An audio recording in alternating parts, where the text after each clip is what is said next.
Hello, good morning, good afternoon, or good evening, wherever you are on this beautiful planet of ours. Welcome to Sustainability in Your Ear. This is the podcast conversation about accelerating the transition to a sustainable carbon neutral society, and I'm your host, Mitch Ratcliffe. Thanks for joining the conversation today. Fire season is coming, and we're going to dig into how new technology may catch and contain fires in the first few minutes after ignition. There's a saying among firefighters: you can fight fire in the first second with a spoonful of water, in the first minute with a bucketful of water, and in the first hour with a truckload of water. The problem is that by the time most wildfires are detected, minutes have already passed, and in those minutes, under increasingly common conditions, a fire can grow beyond any tanker truck's capacity. On January 7th, 2025, hurricane-force Santa Ana winds drove flames through Pacific Palisades and Altadena in Los Angeles, and in a matter of hours, more than 16,000 structures were destroyed, 30 people were killed, and 180,000 residents were forced to flee. The total economic losses are estimated to be between $76 billion and $131 billion from a single fire event, and that was just 1 week in one city. In 2025, the U.S. recorded more than 61,500 wildfires that burned nearly 5 million acres, leading to annual U.S. wildfire costs of between $394 billion and $893 billion when you factor in the cost of healthcare, lost productivity, ecosystem damage, and the expensive task of rebuilding entire cities. So there's an identifiable gap in the current best practices, which take roughly 40 minutes from ignition to deliver a coordinated response. What if you could cut that to 10 minutes, when only a few buckets of water could extinguish a threat? And what if autonomous systems, such as AI-enabled drones and ground-based sensor networks, could detect a fire, distinguish it from a prescribed burn, and suppress it before getting a human on the radio? That's the challenge behind the XPRIZE Wildfire program, an $11 million global competition now entering its final year. And our guest today is Andrea Santi, the program director leading it. Andrea came to the XPRIZE after nearly 2 decades at the World Wildlife Fund, and she also spent time before that at the Smithsonian Institution, leading conservation and academic programs. On January 29th, just after the 1-year anniversary of those LA fires I was talking about, XPRIZE announced the 5 finalist teams that are advancing in the autonomous wildfire response track of the competition. They include Anduril, a defense technology company deploying a Lattice AI platform with autonomous fire sentry towers and Ghost X drones that are watching for fires at the moment they break out. Dryad, a German company running solar-powered sensor networks that detect fires at the smoldering stage. Fireswarm Solutions, a Canadian team coordinating heavy-lift drone swarms that can carry 100 gallons of water autonomously to the point where a fire begins.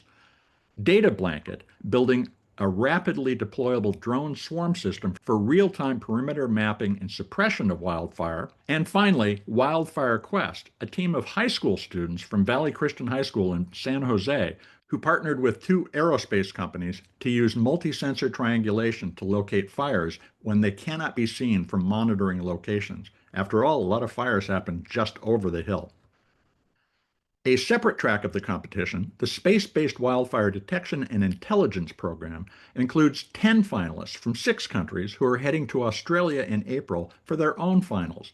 Those teams will have 1 minute to detect all fires across an area larger than a state and 10 minutes to deliver precise reports to firefighting decision makers on the ground. And so we're going to talk with Andrea about what the finalists demonstrated during live trials, why the decoy fire requirement is one of the hardest AI classification problems in the competition, and how these autonomous systems would actually integrate with existing wildfire incident command structures.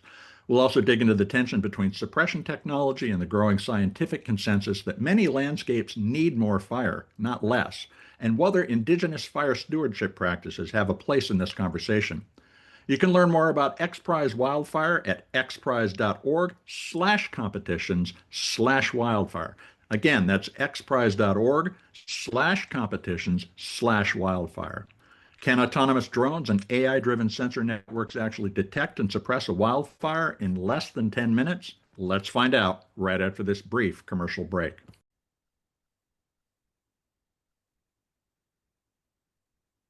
Welcome to the show, Andrea. How you doing today? I'm doing great, Mitch. Thanks for having me. Well, thanks for joining me. We've had XPRIZE leaders on the show a number of times, and you guys do such interesting work. You announced the finalists just 1 year after the catastrophe in LA. How did that reshape the urgency and the direction for the XPRIZE wildfire competition? Um, it, it it definitely focuses a more intense light on the competition and the need for these solutions. Climate change is driving more intense, more frequent wildfires all around the world. And so I think that the urgency was already there. But when you have a disaster at the scale and scope of the LA fires, it absolutely changes the way that everybody thinks about wildfires. What's the realistic timeline for these technologies in the competition to potentially start changing the way that we fight fire and the outcomes of those fires? So I'll start by saying we were in LA when the Mhm. fires started. So, XPRIZE has a lot of LA based staff, and we're originally LA based, and we were having our staff meeting. So our entire staff was there. We knew from our prize, we knew that it was going to be very high risk. Mhm. And so we were in touch with fire chiefs as the fires were starting. And we were able to go out and see the fire, like where the fires had gone through the Palisades and part of the city, basically 24 hours after it had happened. So it really, I will just say, like, really, definitely, there's a huge impact in terms of being able to see that just a landscape and communities and homes and schools and businesses that have been devastated. Um, a lot of the technology that is being integrated with these solutions is technology that can be deployed really almost immediately. I think that as the fire agencies begin to get their hands on more of the technology, I think we're going to have a hopefully relatively quick uptake. But cameras, sensors, improve satellite data. A lot of this is stuff that is already being deployed. And so we're looking at, really the how quick and under what conditions can it help improve our detection. And then we have other components that I would say are going to have a longer timeline to being able to be deployed. Well, it sounds like part of the problem then is just hooking all this together, but does that also apply to areas outside of major cities? Do you think we have the resources to do this on a nationwide basis? Yeah, absolutely. I mean, we are doing our testing for our space-based competition in Australia. And so Mhm. we're looking at how do you detect fires over vast areas from satellites as quickly as possible and delivering that information down within 10 minutes with 15-minute updates. For our autonomous track, we're testing in Alaska. Mhm. So it will definitely be a real world scenario where you'll be able to understand the capabilities of the technologies in forested areas, in really vast terrain, and different environmental conditions. And so part of why, we're working with these partners because they're great partners to be able to work with, but it also really allows us to validate this technology under real world and challenging conditions. So how does the wildfire strategy change when this technology is in place? As you've already mentioned, the climate crisis is accelerating the size and pace of these fires. Is it to suppress more fires earlier so that those resources that are available can be deployed to those that actually break out? What's the big picture change in policy here? Yeah, so XPRIZE really decided to double down on early detection and then autonomous response. So we do have these two tracks. So I'm going to talk about the detection piece first Mhm. because I think that it's just super digestible for everyone. So every wildfire starts small. Mhm. Wildfires don't start as a huge catastrophe. They start small. They often start in pretty remote areas. Sometimes they burn really fast. Sometimes they burn slower, depending on the conditions. But if you can address a wildfire at its very smallest phase, kind of just immediately, even you could say post ignition, but even when it's just starting to, burn, Hmm. that gives you the best chance to be able to address it, either through one component is these autonomous systems that can suppress or through your fire service. And so if you have more eyes, we'll use our technology as our eyes and ears and noses on the landscape, the better your chance of being able to get that alert as soon as possible. And then that allows the fire service to decide how they are going to prioritize their resources. The other component which we're advancing is this idea of autonomous detection and response. So the, sensors, the cameras can do the detection. The autonomous response, we're testing out drones. We have, systems, these drones that are able to, from the alert that they get from the sensors or the cameras or, whichever detection component, to be able to deploy, verify that there is a fire. So, it's not a barbecue, but this is actually a fire that needs to be suppressed and place suppressant fully autonomously. And that is what we're going to be testing in Alaska is to say, okay, can they do this full end-to-end system? Are there, is their technology integrated? Will it be able to reach the scale and scope of the challenge and the geography? Because 1,000 square kilometers, which is what we're testing under, is about the size of San Antonio, Texas. So a huge area. And then the teams will have to find multiple fires. And so we're also looking at their capability to have this persistent monitoring and persistent response. And, imagine you're in a place where you have, ravines or you have a fire that's starting. If you can get this, something out there in minutes, your chance of Hmm. being able to knock it down, even just deter that, suppress the fire enough so that the firefighters can get there, it's going to, we hope be a game changer. We're talking about autonomous drones, but one of the things that happened in the LA wildfire was that Santa Ana winds were so extreme, our fixed wing aircraft couldn't fly. Can a drone perform in those conditions? So during our semifinal testing, our team traveled the world to be able to observe these solutions in action. While not at scale, each of the five finalists were able to demonstrate that they could detect a fire, navigate to a fire, and suppress a fire fully autonomously over a small area.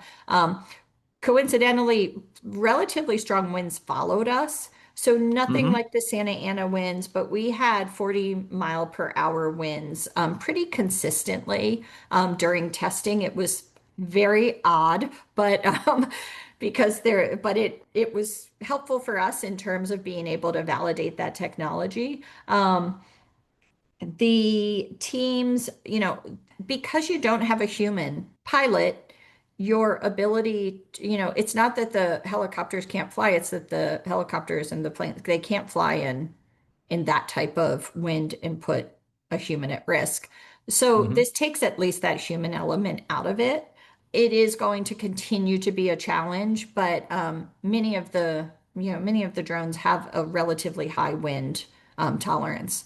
And the systems, as technology gets better, the systems themselves, they're providing the inputs so that they stay balanced. And so it's also being combined with sensor networks in various places. Can you talk a little about how that's being deployed? Yeah, so some of the teams have an approach where, they're really looking at how do you do this ultra early detection by having a sensor network that is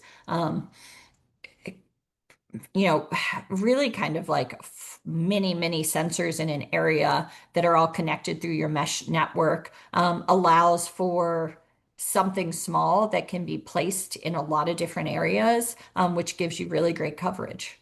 And so that's going to be, all of the different teams are going to be competing under the same scenario. So we'll get to see, which I'm really excited about, kind of like which technologies work under which conditions. Hmm. There's no one silver bullet that's going to work in every single condition and in every single geography and in every single forest type.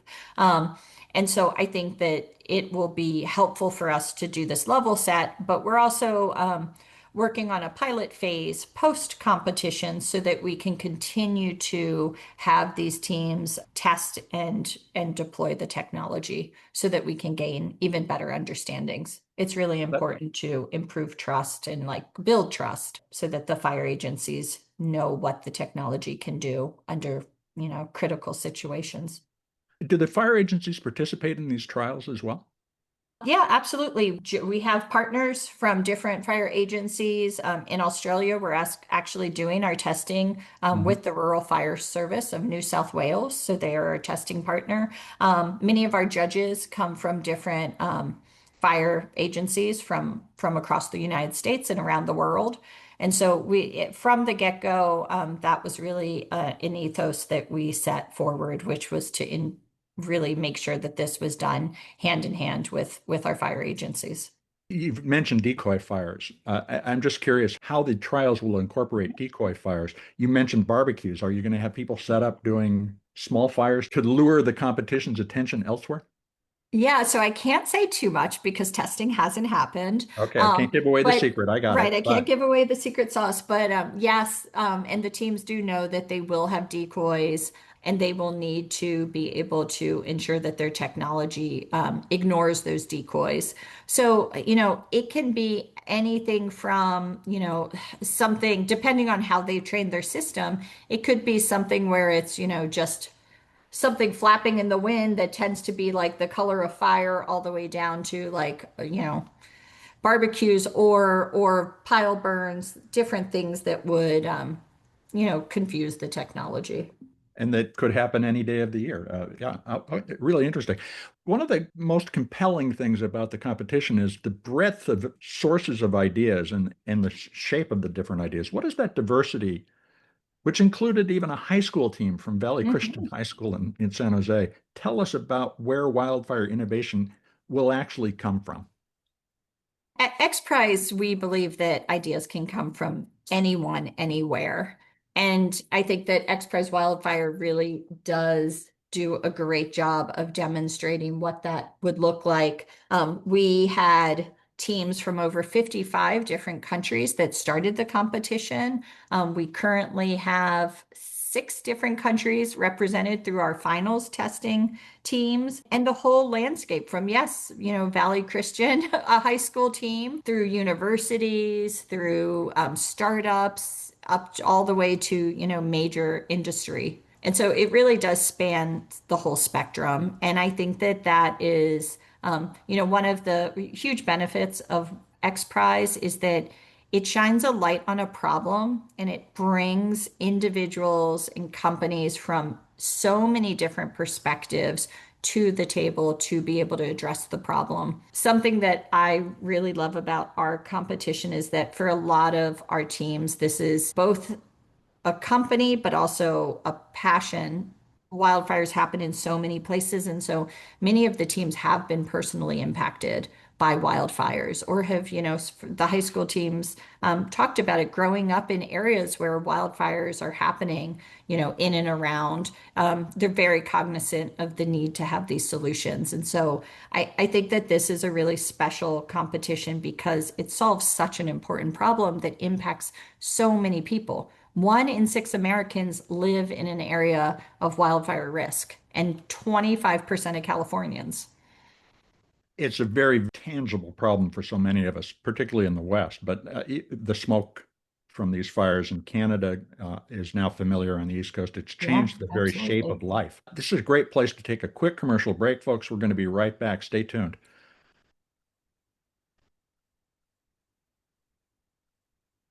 Welcome back to Sustainability in Your Ear. Let's return to my discussion with Andrea Santi. She is Program Director of XPRIZE Wildfire, and this is a competition that's headed into its final year with 2 groups of finalists who are vying to win shares of an $11 million prize to help commercialize their technologies. Andrea, the autonomous competition requires teams to detect and suppress a high-risk wildfire in a 1,000 square mile kilometer area, size of San Antonio, as you said a few minutes ago, and do it within 10 minutes while ignoring the decoy fires. That's 4 times faster than current best practices. It Have is. any of the Yeah. teams met that benchmark yet in the trials? So, as I mentioned, our five teams that are advanced to finals all were able to demonstrate that they have these end-to-end solutions to be able to autonomously detect, respond, like navigate and suppress a fire. Um, our semifinal testing was at a much smaller scale, and so while there were teams that did it in less than 10 minutes, this next finals competition is at a very large scale. And so it is going to, it's challenging. Every X Prize is very audacious. We really want to push the limits, Mhm. but we're very confident that we're going to have a team that can do it. Still to be seen, but that is what finals is for. Absolutely. And it's great that we're testing these in such diverse settings. I mean, it seems like that Australia and Alaska are very different. Is that actually the case, or are wildfire conditions globally roughly the same? They're very different. While you in Alaska, it's going to be wildfire season. And so Mhm. we are testing in an area that is much lower risk. The vegetation is going to be different. The geography is different. The fuels are different. So the plants and trees. In Australia, they'll have just been coming out of summer. And Mhm. so this is going into their fall, which means that, we don't actually know when we will test specifically, which specific days, because it is going to depend on the ability of the Rural Fire Service, RFS, to be able to do these are prescribed burns, but they have to do it when it's safe. And so we have a 2 week testing window, and within that window, we're planning to have 5 days of testing, and there Okay. will be 20-ish fires of varying sizes that the teams are going to need to identify, but different conditions, different, vegetation, many different Mhm. components.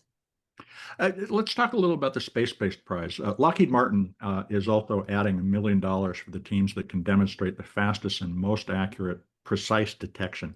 I'm curious, we talked a little about suppression already, but is detection turning out to be the harder technical problem than suppression, or is it the transition from detection to action? That coordination we were talking about earlier, what's the big unlock here? Yeah, so Lockheed Martin is supporting the autonomous wildfire response track, which we endearingly call Track B. So the autonomous wildfire response track is where the teams have to detect it, navigate, and suppress it with, all the teams are using Mhm. drones. There's a lot of different detection technology, from, like I said, sensors that can, detect the particulates up to cameras, and then sensors and cameras that are on drones. The ability to have that detection, we're already seeing currently from, other companies that are doing different types of detection. So Mhm. this is looking at how do we scale it, but being able to get that detection into these autonomous response systems is really kind of the step change. To be able to have something that is communicating without human intervention, to have drones that can reach these fly under these conditions, like we talked about the Mhm. wind, to be able to navigate. They have to be able to get to the place. They have to confirm that there's a fire. Mhm. And then they have to suppress it accurately. And the teams will be testing on a moving fire. And so what that means is this is not a bucket with, or a barrel with fire in it. It is actually going to be a fire that is going to be, still small in scale, but it's going to be Right. moving and it will be dynamic. And so that is really challenging. And it requires quite a bit of training of their systems and having the system be able to respond and hit the target. During semifinals, that was one of the harder challenges, was for the systems to be able to go and really be accurate. As you talk about it, it sounds to me like it's that transition from detection to addressing the fire appropriately. What's the right suppression mechanism? Is that something that you're going to continue to work on? So the teams are definitely still, um, working on their systems. They have until June to be able to have Mm-hmm. all of their systems working. But yeah, I mean, it requires a lot of different components. It's and obviously that's part of the bigger challenge that we have, which is to coordinate the technological responses we have to changing climate and to particular acute situations like fire. I'm curious as you observe the environment with these systems, are we also potentially identifying opportunities for prescribed burns in order to reduce fire risk? I mean, absolutely. While our competition is looking at, detection and response, and our scenario is, an incipient stage wildfire, I do think that this technology will be able to be utilized in a lot of different scenarios, including prescribed burns, to be able to, especially if you have a large burn, to be able to monitor those areas to, Hmm. ensure that there's nothing escapes. So I think that, 100% that could be a use case is on prescribed burns. And anything that's going to reduce our risk. And I also, personally think that that could provide, maybe that peace of mind if you have Hmm. something on hand that's able to be able to, prevent something from spreading, especially if the fire conditions, weather conditions change unexpectedly. Indigenous communities have managed fire for millennia using these kinds of burning practices we're talking about. Have you engaged with tribal fire practitioners, and do you see, or do they see autonomous technology as complementary to, or their traditional fire stewardship program? So we have some. I just was at a meeting and was able to meet with a representative from an Indigenous community up in Canada, and they are actually testing. They're going to be pilot testing one of the team's technologies, and so Oh. it was really exciting to be able to talk with them, learn more about, how they envision it being used. They're looking, one of the teams, they have a heavy lift drone. And so they wanted to really be able to, understand how can this work Hmm. within their community, which is quite remote. As I think about this kind of swarm of drones approach to fire management or fire detection, does the regulatory landscape need to change? For instance, do FAA regulations, which recently were involved in the shoot down of a border security drone, for instance, do we need to change the way we think about airspace management and the regulations that cover it? That's an excellent question. And, the current regulations and even just current protocol, you wouldn't have drones in airspace with, a manned aircraft. Hmm. And so as the technology gets better, there's definitely ways that this can happen. And there are pilots and there's testing that's already occurred, not with us, but with other partners, looking at how to have that shared airspace. For some of these, especially the heavy lift, and being able to go, into higher airspace, there's there will be different opportunities beyond visual line of sight. There's many areas where the testing is ahead of where the regulations are.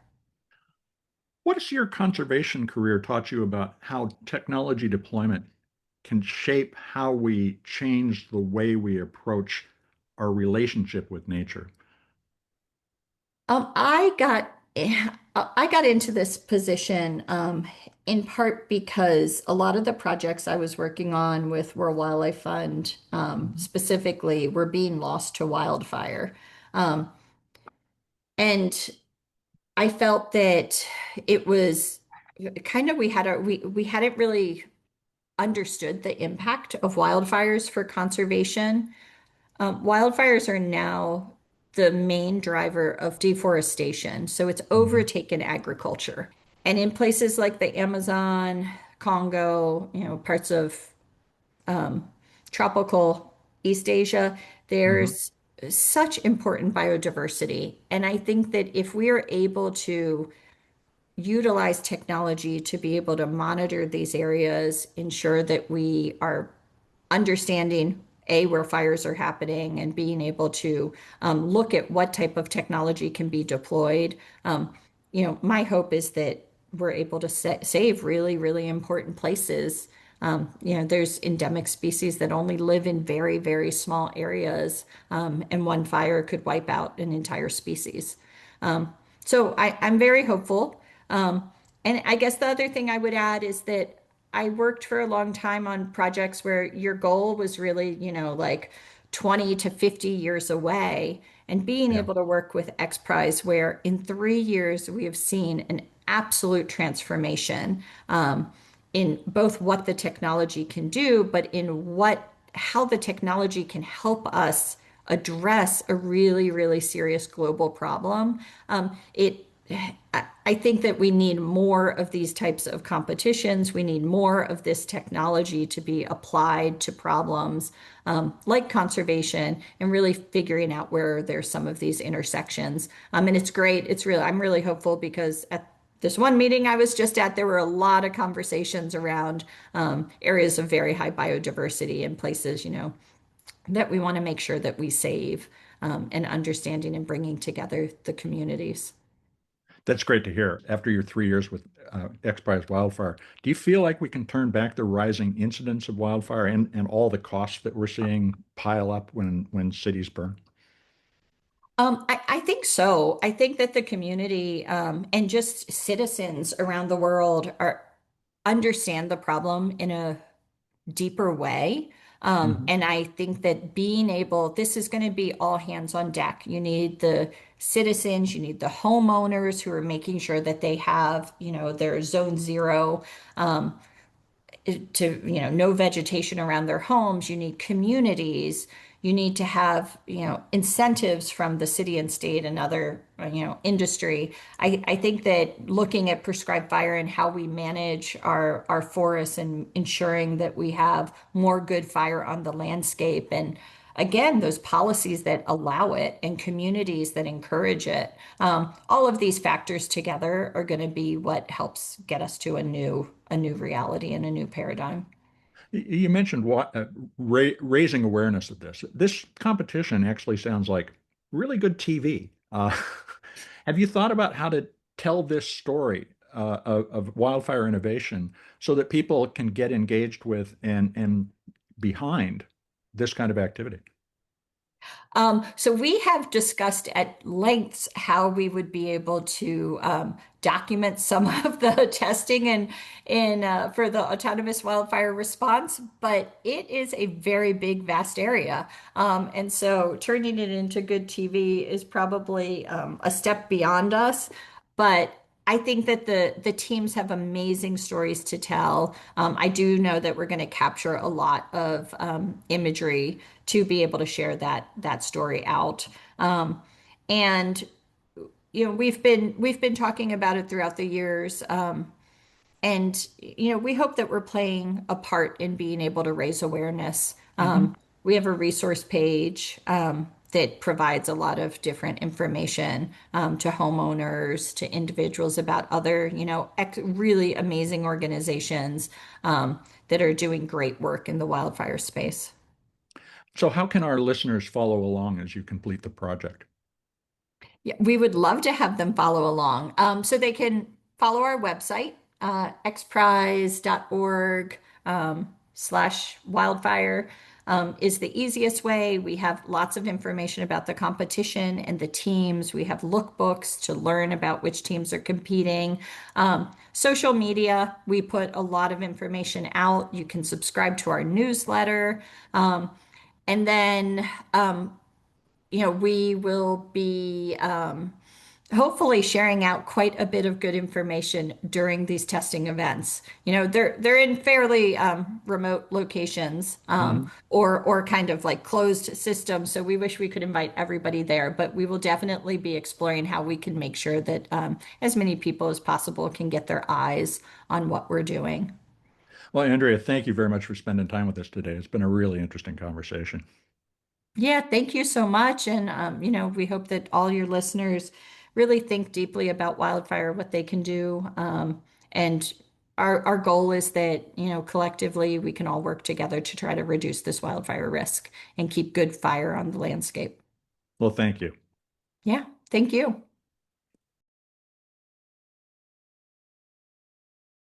Welcome back to Sustainability in Your Ear. You've been listening to my conversation with Andrea Santi. She is Program Director of XPRIZE Wildfire, an $11 million global competition now in its final year. Learn more and follow the finalists at xprize.org/competitions/wildfire. Once again, that's xprize.org/competitions/wildfire. This conversation revealed, at least for me, that the solutions to wildfire are arriving, but perhaps faster than the systems built to receive them can accept and use them. We'll need more public funding to deploy these technologies, and right now we're moving in the wrong direction as wildfire damage grows.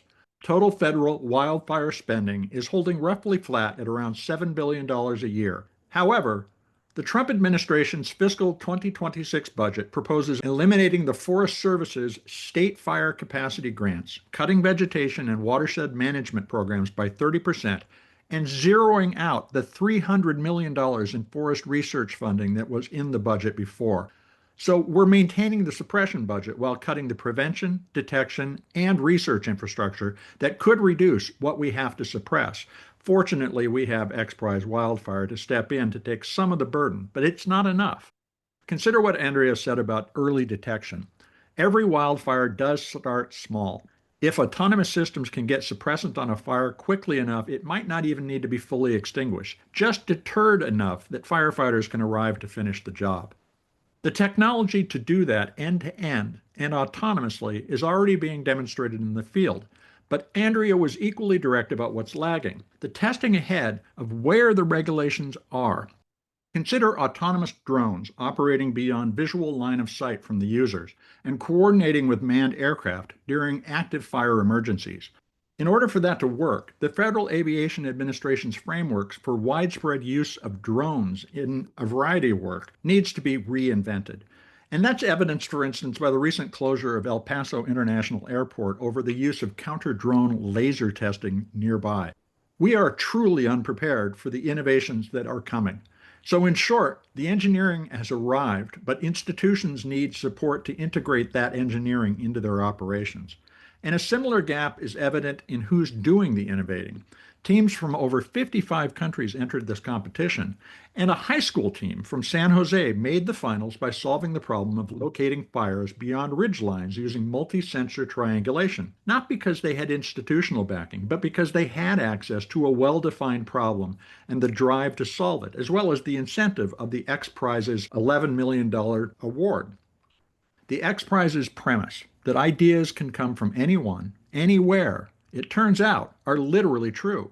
But recognizing that changes nothing if the regulatory, procurement, and deployment systems still favor incumbents and slow-moving approval processes.